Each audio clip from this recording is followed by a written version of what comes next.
Jacob Blake's life matters. Black lives matter in the United States of America. We're here today because there is an election in just a few days. That is a celebration of our democracy. But that democracy is not shared as long as black and brown men continue to get shot, injured, or murdered in the streets by police officers supposed to protect them. We have a criminal injustice system fueled by systemic racism.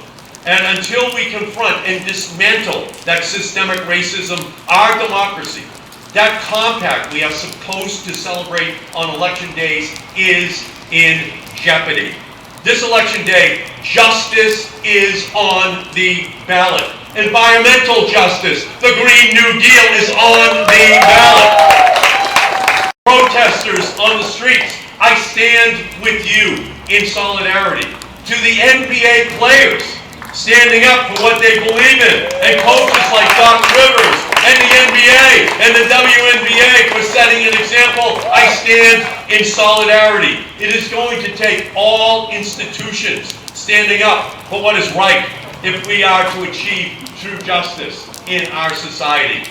Growing up, my father told me, don't beg for your rights, Eddie. You organize, and you take them. Well, this election day, let's exercise that right and vote for justice. Justice for George Floyd. Justice for Breonna Taylor. Justice for every family suffering in this pandemic. Justice for all Americans. I stand with you in this fight. If you stand with me for the next 5 days in this primary, I will stand up for you on the floor of the United States Senate for the next 6 years, fighting for justice for our country. Thank you all so much. Thank you for everything that you are doing to make the United States of America great.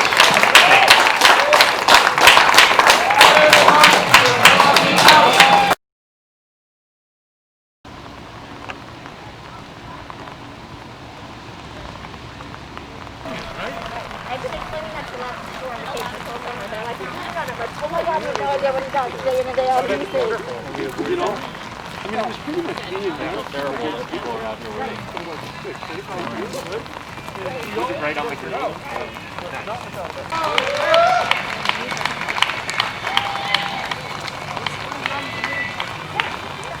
The message that Democrats are not radical, liberal, socialist. We are common sense citizens of our great country. Now on the lineup it says you, which would be me. I'm going to say just a couple of quick words about the character of this person, his background, and where he's going to help lead us. Ed Markey is without question, the best advocate for the people of the Commonwealth of Massachusetts that I have ever met. And that's personal experience, having worked with Ed when I was in the state Senate, having worked with him as a business person and as a civic leader. Ed Markey is the guy. When we can hug again, I'm going to give him a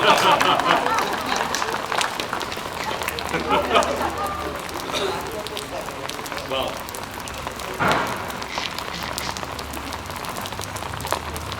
down here, unlike in the Oval Office, where we have the denier-in-chief, where we have somebody who does not know that within 15 years he's not going to be living in Mar-a-Lago, but Mar-a-Lagoon. There's one thing that separates us down here from him, which is that we believe in science. Okay? Not that we even know the name of his science advisor. No one does know the name of it. Whoever that person may be, that person, male or female, has been in a witness protection program for 4 years. But we're having this year in America is a science revolution. We're having, through the coronavirus, through what we're seeing on the streets of our country, we're having people rise up and they are saying that we want fundamental scientific change in our country. The coronavirus, he ignored all warnings.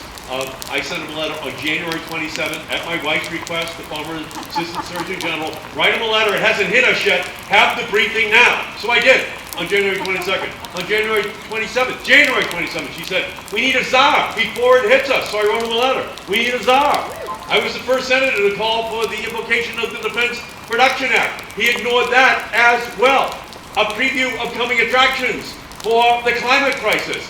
You ignore Mother Nature at your own peril. But unfortunately, it's not his, it's all of our peril. And what we're seeing in Louisiana, 2 hurricanes back to back, what we're seeing out in California, the second and third worst of fires that they've ever seen. What we're seeing is all of the fulfillment of the neglect which has been paid to this incredibly scientifically documented threat to our planet. Tip O'Neill used to say, all politics is a local.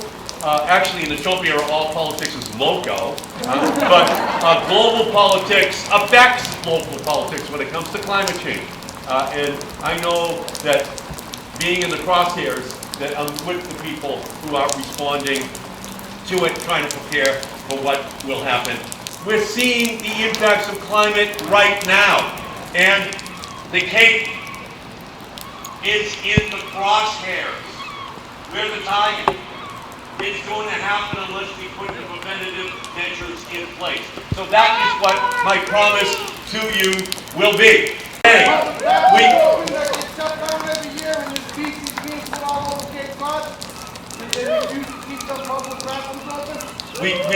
I love it in Massachusetts. It's interactive politics, so thank you so much for your comments. So we